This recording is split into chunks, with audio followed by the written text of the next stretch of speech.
Coucou la FS Family, on espère que vous allez bien. Vous voyez, non? On est là. On vous a dit qu'on est revenu.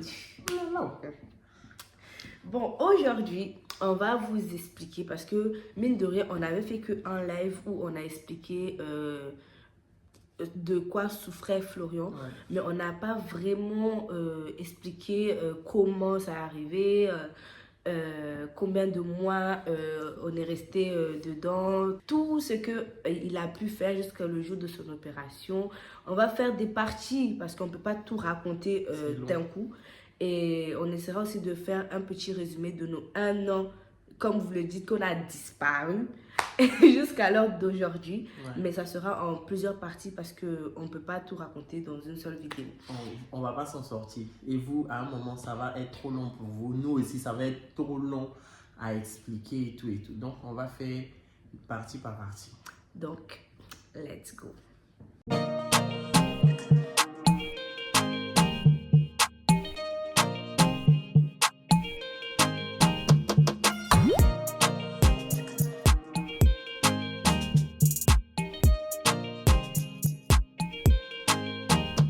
Donc, les amis, comme vous avez su, en février 2022, je me suis fait opérer. Et tout ça, ça partait de quoi?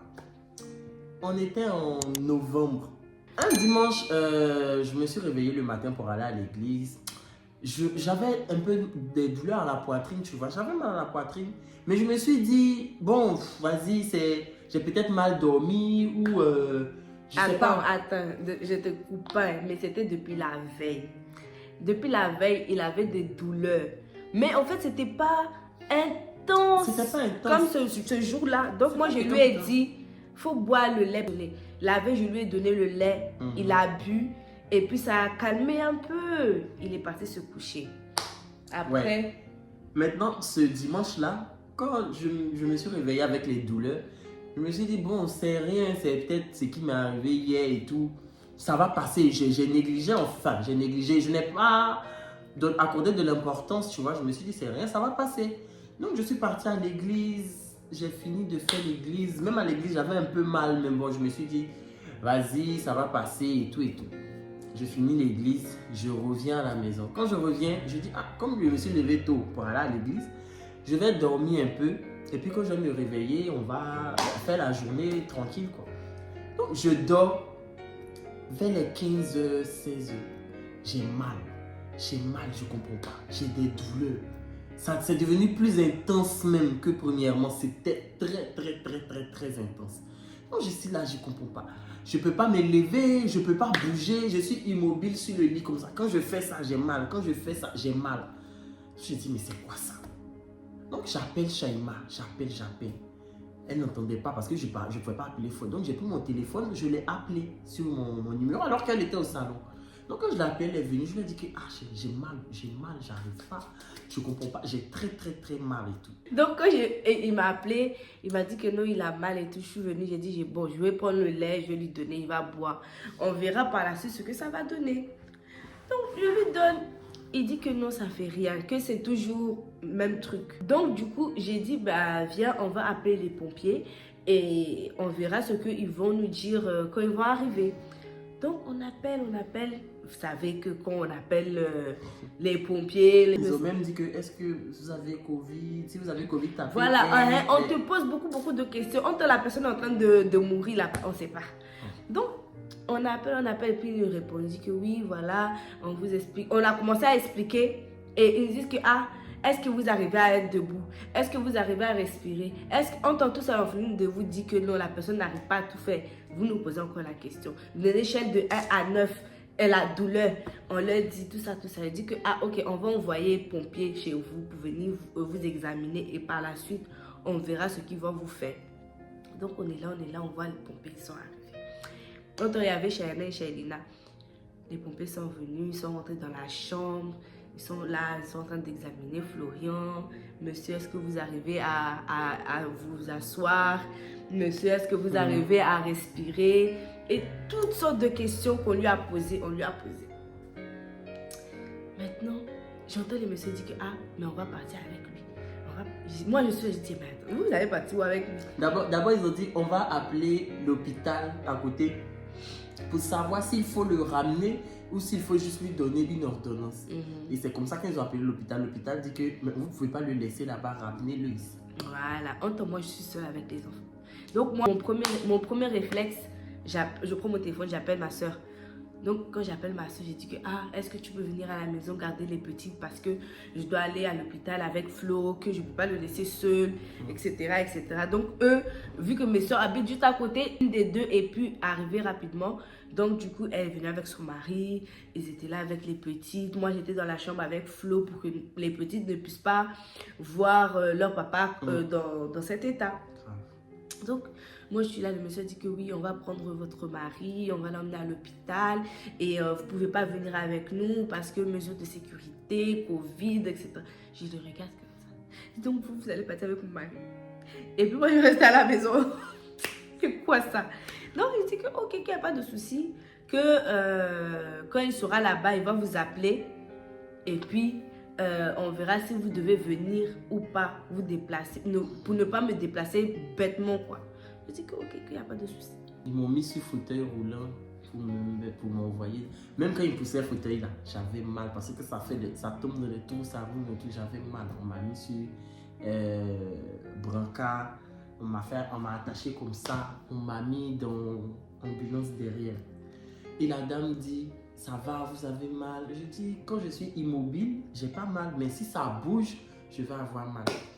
Quand on a commencé à rouler, que la voiture tournait, la voiture tombait dans les trous, j'avais mal. Je disais à la dame, elle dit, accrochez-vous, on n'est pas loin, on n'est pas loin. Jusqu'à on est arrivé à l'hôpital. Quand on est arrivé à l'hôpital, on était aux urgences. Aux urgences là, il y a deux types d'urgences. Il y a urgence qui est urgente. Tu es dans le lit, brancardisé, tout ça. Ça, c'est urgence. Maintenant, l'autre urgence là, c'est les urgences. Quand tu arrives, tu dis que oh, je suis tombé. Quand tu arrives par toi-même, il y a ça. Et puis quand tu arrives par les pompiers, il y a ça. Moi, je suis arrivé par les pompiers. Donc, je suis là. On est couché. Mais parmi nous qui sommes arrivés par les pompiers là, il y a son urgent. C'est-à-dire, il y a le degré d'urgence. Donc, on est couché, nous tous, on est couchés là comme ça. J'avais mal jusqu'à mes larmes couler. J'étais là, j'ai dit au monsieur que, vraiment, est-ce que je peux avoir quelque chose pour calmer la douleur parce que c'est fort. Il dit, non, attendez, on va vous poser les questions et tout. Ils m'ont posé les questions. Est-ce que vous avez une maladie héréditaire? Est-ce que si? Est-ce que ça? Votre groupe sanguin? Tout ce qu'ils m'ont posé comme question. J'ai répondu. Est-ce que je peux avoir quelque chose pour dormir un peu? Ils m'ont donné un médoc, j'ai dormi un peu.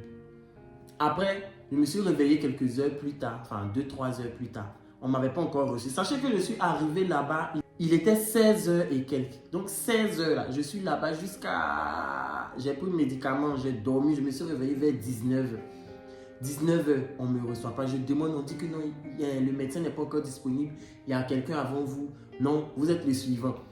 Dans 19h jusqu'à... J'avais envie de faire pipi. J'ai demandé à quelqu'un, est-ce que c'est possible que vous m'accompagniez pour faire pipi parce que je n'arrive pas à marcher.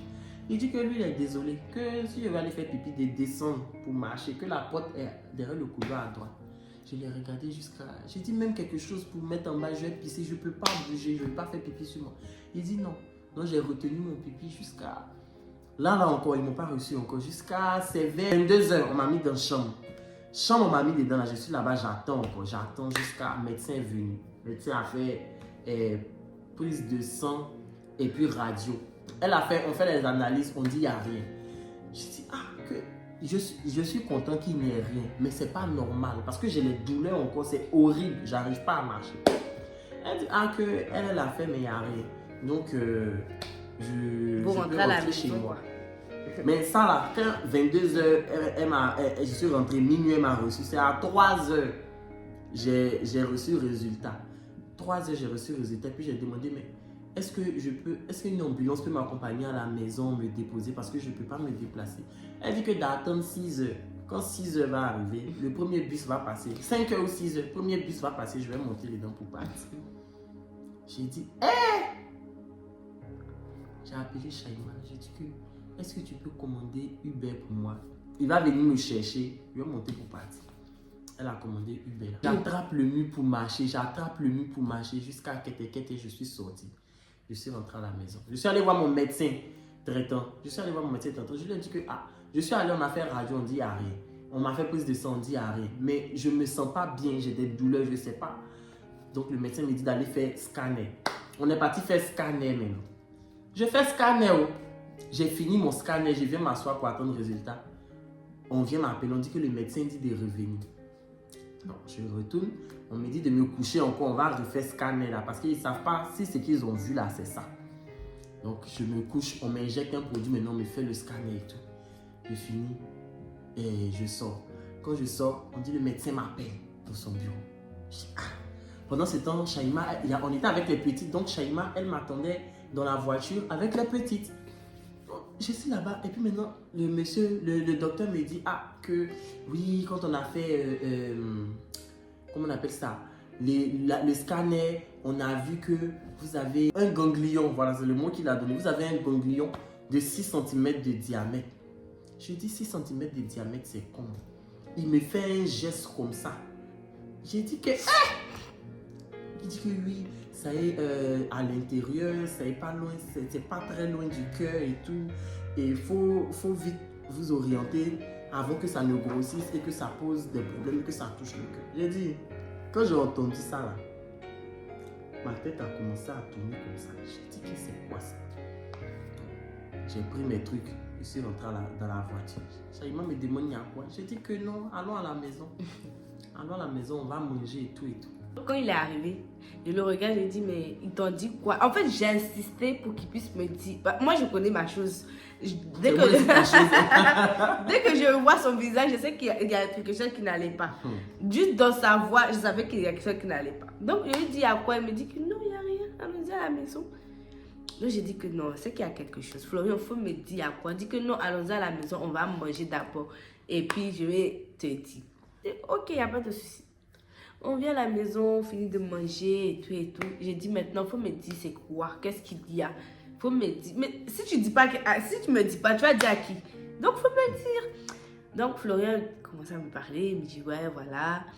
Ils ont dit que j'ai un ganglion. Je dois aller voir les personnes qui opèrent pour le cœur, un chirurgien. On doit aller voir les médecins traitants pour qu'ils nous orientent. J'ai dit mais attends, comment ça s'est fait? Comment ça se peut? Tout ça là. Donc, moi, je dis que, ok, que je vais aller me laver. Quand j'aurai fini de me laver, je reviens. Donc, je suis partie, j'ai pleuré. Oh. J'ai pleuré. C'est pas parce que je pleurais pour toi. Hein. Tu pleurais pour moi? J'allais rester seule ici. Tu pleurais pour moi? Donc, depuis là, lui-même, il voit que, Chai ne revient pas. Comment ça? Donc, je suis revenue et tout. Il dit, mais tu as pleuré. Je dis que non, j'ai pas pleuré et tout. Parce qu'en fait, je voulais pas lui montrer que voilà, j'ai pleuré quoi. Le lendemain, on se réveille. On est parti à l'hôpital. On nous a prescrit une personne. On est parti le voir directement. Et tout de suite, lui, en regardant les analyses de ce que lui, il avait fait, lui, directement, ils nous ont dit que voilà, c'est une tumeur, c'est un thymome qui s'est installé au niveau du cœur, que ça, c'est un truc que tout le monde a quand ils sont petits, mais pour toi, là, tellement il a tellement mangé à checker, que lui, il a trop mangé à checker, quoi. Donc, c'est resté et puis ça a grossi. Donc, je dis, mais attends, un coup comme ça, le truc, ça a fait déjà 6 cm de diamètre en fait. Et moi je me rappelle, ça je tiens à préciser, je me rappelle que en 2021, il avait même chose, mais genre c'était pas... Genre en gros, aujourd'hui il a mal à la poitrine. On lui a donné lait, ça s'est calmé directement. Mais on sait pas... J'avais même fait un scanner, ils ont dit il y avait... Oui. J'ai dit, mais lui-même, il avait mal. Donc, nous, on s'est dit que, mais c'est bizarre que tu as mal comme ça. Donc, nous, on s'est dit, bon, voilà, comme c'est rien, on va pas aller chercher plus. En tant si on avait cherché depuis longtemps, on saurait que il commençait à avoir tumeur. Donc, le médecin a commencé à nous parler, son français médecin, oui, voilà, qu'il faut faire tant, les scanners, on est là, on comprend rien de ce qu'il est en train de nous raconter. Donc, lui, il était déjà loin. Hein. Moi, dès qu'il a dit que c'est un timome, j'ai dit que c'est quoi? Timome là, c'est quoi? Parce que depuis que je suis né sur la terre des hommes, je n'ai jamais entendu ce mot. Timome, c'est quoi? Et puis il dit que c'est une tumeur cancérigène qui s'installe, que normalement, quand on est petit, on a ça, mais au fur et à mesure qu'on grandit, ça disparaît. Mais pour moi, là, c'est pas parti. Et puis ça s'est développé et c'est en train de grandir. J'ai dit, quand il a dit ça, et que non, ça va, ça peut toucher le cœur. Quand il a dit ça, il a disparu de la nature. J'étais dans les vapes, tout ce qu'il disait après là. Moi j'écoutais quand il a dit que oui, on peut toujours rattraper parce que c'est pas encore parti très loin. On a détecté ça très rapidement. Donc du coup ça c'est un bon point. Maintenant c'est tout ce qui dira examen, prise de sang, ceci, cela. C'est ça qui va déterminer à quel type de cancer c'est. Est-ce qu'après... tu te rappelles de tout ça là? Est-ce qu'après l'opération, il faudra une chimio? Est-ce qu'après l'opération, tout va disparaître, il n'y aura plus rien, etc. Oui, ou est-ce qu'il faut faire une chimio avant même de se faire opérer? Ouais, donc, il a commencé à parler. J'ai dit, moi, mon mari va venir couper ses cheveux, vous êtes malade. Donc, il a dit que, ok, qu'on a compris, il nous a donné tous les médicaments de scanner à faire, tous les prises de sang à faire. Donc, lui, tous les 2 semaines, on avait rendez-vous avec lui pour voir l'évolution des examens que lui-même, il est parti faire. Bon, moi, j'allais tout le temps avec lui, quoi. Donc, dès qu'il finissait de faire, on gardait tout dans un classeur. Et puis, tout. On est parti le voir. On faisait tout ça, on partait faire les examens, tout ça. Quand on a fini de faire les examens, on lui a envoyé. Il a regardé et puis il a dit voilà, qu'on va faire encore un examen. On va faire 2 derniers examens. Une IRM pour voir. Parce que quand on avait fait, je ne sais plus quel examen là, on a vu que la tumeur là, ça touchait le sternum. Os qui est là, que ça touchait. Comme ça, on va voir avec l'IRM là, quel os exactement ça touche pour qu'au moment de l'opération, il puisse couper la partie de l'os qui est touchée.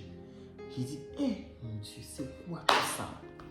Donc ça encore, ça a été pétard dans ma tête. J'ai dit, je vais me retrouver avec un os coupé ici, disparu ici. Seigneur, on fait ça là comment? Donc ça là, je suis rentré dans prière.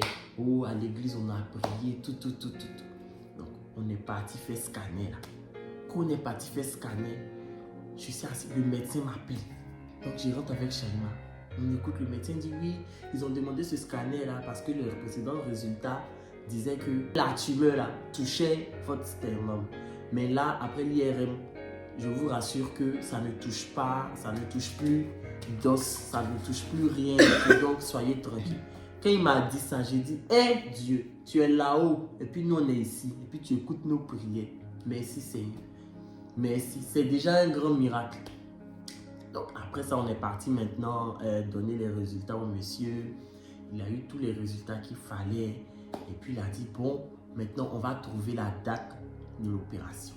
Dans tout ça, dites-vous que lui, il était, chaque soir, il était indiqué, pourquoi moi? Moi là aussi, je ne peux pas venir m'asseoir pour pleurer devant lui. Je suis obligée d'être là, je ne sais pas ce que je lui dis que non, mais je pense que je lui disais que voilà, c'est les épreuves de la vie. Peut-être Dieu veut voir que qui sera là pour toi, qui sera dans ces sortes d'épreuves pour toi, etc. Souvent, quand Dieu fait quelque chose, c'est pour une bonne raison. C'est pas pour nous casser la tête, mais je pense que c'est pour des bonnes raisons. Donc, à chaque soir, pourquoi moi? En train de pleurer. Moi, je ne peux pas venir m'asseoir pour pleurer devant lui. À l'intérieur de moi, là, c'est comme... j'ai au bout à l'intérieur de moi, j'ai envie de pleurer. Mais si je pleure, c'est qu'on n'arrivera pas à se soutenir. Donc, chaque examen, j'ai envie de pleurer, mais je n'arriverai pas à pleurer. Et dites-vous que là, on était encore en décembre. Là. C'est nous 2 seulement, on savait. Et puis bon, sa soeur, parce que sa soeur m'a vu partir à l'hôpital. Et puis elle, en même temps, elle n'a pas d'autres personnes vers qui se rabattre pour pleurer c'est l'âme de son corps. Elle ne peut pas venir pleurer chez moi. Donc, c'est chez sa soeur, elle partait. Et nous, jusqu'à décembre, on n'avait dit à personne. J'avais peur même de le dire à ma maman parce que ma maman, elle est loin. Si elle apprend, je ne sais même pas dans quel état elle va être. Donc, on était là, tous les deux, on supportait notre... Même les amis, personne ne savait. C'est à la Noël. À la base, on devait faire ça chez nos amis. Mais comme je ne me portais pas bien, c'est eux qui sont venus chez nous. Quand ils sont venus chez nous, le premier qui est arrivé, il me regarde. Il dit, toi là, tu as quoi? Tu vois? Et j'avais des boutons sur le corps. J'ai dit que j'ai varicelle. J'ai dit, j'ai varicelle, regarde mes boutons. Moi, un vieux comme ça, j'ai varicelle. Il rit un peu, et puis il me regarde, il dit, non, que Florian, je te connais. Qu'est-ce que ça va? Varicelle, non, c'est pas varicelle. On avait une autre amie encore, elle dit, tu as quoi? Ils sont tous arrivés, ils disent qu'il y a quoi? Je dis qu'il n'y a rien. Jusqu'à un moment, on devait manger, on a fini de manger tout. Et puis, je me suis assis, j'ai dit, que on veut vous parler. Donc, quand ils se sont assis, on leur a expliqué, on dit, que voilà, on a fait, je me sentais pas bien, on a fait les analyses et tout, voilà ce que le médecin a dit, on dit que c'est une tumeur. Eux tous, ils étaient comme ça. Ceux qui avaient mangé, l'appétit est parti même. Moi, j'aime toujours, il faut finir de manger d'abord, il ne faut pas te en train de manger et te dire, tu as dit que tu n'as plus fait. Donc, quand je leur ai dit, ils étaient tous dépités, ils étaient assis comme ça. Carole même, elle pleurait. Les larmes coulaient ici. J'ai dit non, ne pleurez pas. Le médecin dit qu'on peut faire. On peut opérer. On va opérer. Le médecin dit il va faire pour lui. Dieu va faire pour lui. Et puis, c'est la vie, tu vois. Le truc, c'est que c'était opérable. Si c'était pas opérable, j'ai les larmes aux yeux. Si c'était pas, pas opérable, là, je pense que tout le monde allait s'effondrer, quoi. Ça allait être autre chose. Mais quand le médecin lui-même nous a dit que ne vous inquiétez pas, que vous êtes à un stade où on peut vous guérir et tout, là on a commencé à dire que si c'est ça, il n'y a pas de souci. Franchement, si c'est ça, on va faire l'opération. On espère que maintenant c'est de prier pour que l'opération se passe très bien. Donc j'étais là, ça pleurait, ils étaient tristes. Flo, ça c'est quoi ça? Flo. J'ai dit non, faut pas, on va être triste. On a qu'à plutôt rester en prière. On ne peut que prier. On me demande est-ce que ta maman sait? J'ai dit je n'ai pas encore dit à maman, je n'ai pas encore trouvé le courage de lui dire à ma maman. Jusqu'à clopon, jusqu'à janvier. Janvier est arrivé. On est allé faire le dernier examen. Dernier examen, c'était biopsie. C'était le dernier examen où ça allait nous dire vraiment ce que le médecin pouvait faire pour nous en fait. Et en fait, on appréhendait tellement cet examen parce qu'on s'est dit que c'est le dernier et c'est ça là même qui va nous dire ce qu'on va devoir faire ou pas faire. Donc, quand j'ai fait l'examen, j'ai eu les résultats. Non, c'est même pas moi qui ai eu les résultats. Je crois que c'est le médecin qui a eu les résultats. Donc, fin janvier... Toi, tu as eu juste la facture à payer. Oui, vers le 20-25 janvier, comme ça, le médecin a eu les résultats. Donc, quand le médecin a eu les résultats, il m'a appelé. Il dit que j'ai eu vos résultats. Il faut qu'on programme votre opération d'urgence. Le plus vite possible. Résultat que j'ai eu là, c'est pas bon. Il faut qu'on vous opère le plus vite possible. Le médecin a donné première date. Il avait dit vers le 20 février, là, ou bien le 17 février. Oui, non? Le 20. J'ai dit d'accord, il n'y a pas de souci. Mais en temps, j'ai appelé ma maman, je lui ai expliqué, je lui ai dit que maman, voilà. Quand j'ai appelé ma maman a rapproché. J'ai dit, c'est quoi ça? Donc je la rappelle, sa voix a changé, ses yeux sont rouges. J'ai dit non maman, il ne faut pas pleurer. Maman, il faut rester en prière. C'est tout. Tu es quelqu'un qui prie beaucoup, reste toujours en prière. C'est pour ça souvent quand il nous arrive des trucs là, on n'a pas envie d'appeler nos parents pour leur expliquer parce que souvent on sait pas comment, nos parents sont loin. On est là, il y a quelque chose. C'est pour ça souvent je dis à Florent que s'il y a un truc qui nous arrive, genre qui ne vaut pas la peine de dire à nos... C'est vrai qu'il y a des choses qui arrivent, on a forcément envie de dire à nos parents, mais s'il y a des choses qui nous arrivent, il vaut mieux abstenir nos parents de ne pas leur dire. Parce qu'ils sont loin, ils vont faire comment? Regardez juste les cas, la maman de Florian encore, elle est à Abidjan. Moi encore, je peux dire mes parents peuvent prendre les billets pour venir directement sans problème. Mais Florian, il va faire comment? Qui dit, quand j'ai vu l'état de ma maman au téléphone, elle cachait la caméra comme ça. J'ai dit non, maman, il faut mettre la caméra sur toi, tu vas me voir. Si tu me vois en train de te parler, peut-être ça va te rassurer. Elle dit mon fils, il n'y a rien, mon fils, il n'y a rien, mon fils, il n'y a rien. Et puis elle était en train de pleurer. J'ai dit maman, il ne faut pas pleurer parce que si tu pleures, moi-même tu vas me faire pleurer et tout. Donc, à un moment dit non, on va prier. Qu'il y a qui est au courant. Je dis, je n'ai même pas dit à quelqu'un, c'est pas bac pour dire que je vais appeler quelqu'un pour dire que j'ai eu bac et puis on va sauter. C'est la prière, on n'a qu'à rester dans notre petit coin, on va prier, c'est tout. Ma maman était déboussolée. Je pense qu'elle partait même pas au travail les jours qui ont suivi. Il a appelé, j'ai dit, maman, tu fais quoi? Elle dit que je suis à la maison. Et depuis combien de jours tu es à la maison? Elle dit qu'elle est à la maison. Il faut partir au travail, il faut vivre, faut pas te morfondre, ça va te rendre malade. Moi aussi, je vais être inquiet ici, ça va aggraver. Parce que, comme Chaya a dit là, c'est pas pour dire elle va aller aujourd'hui pour faire visa et puis demain ils vont lui donner et puis elle va venir. Elle va déposer, ça va prendre un mois ou 2 mois. Ensuite, elle va acheter des billets. Non, c'était trop long. Elle a dit qu'elle va faire les démarches. Elle a dit qu'il faut laisser. Le temps que tu vas faire les démarches là pour arriver là. L'opération est finie ici.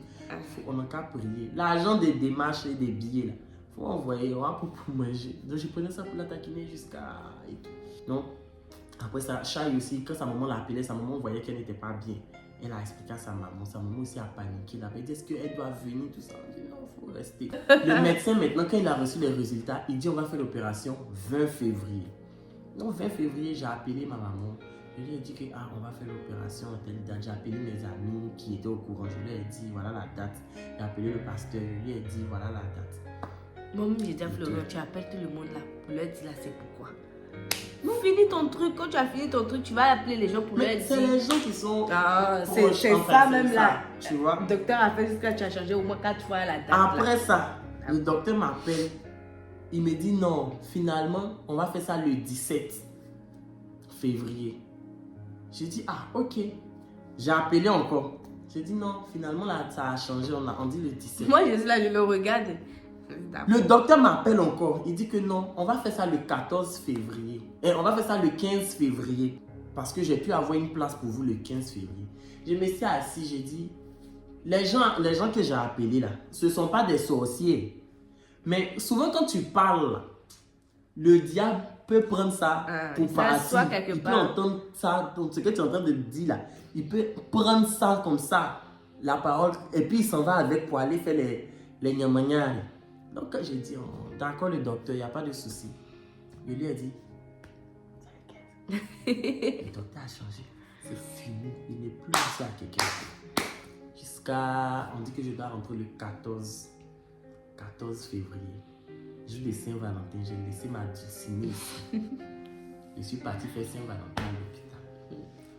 Le 15 matin, je me suis réveillé. Ils sont venus. Une dame qui est venue, comment on appelle ça? Elle est hypnotiseuse ou bien quoi? Et puis une autre, elle est psychologue.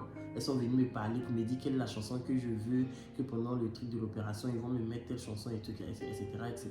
Donc j'ai dit que j'ai pas de chanson en particulier et tout, voilà.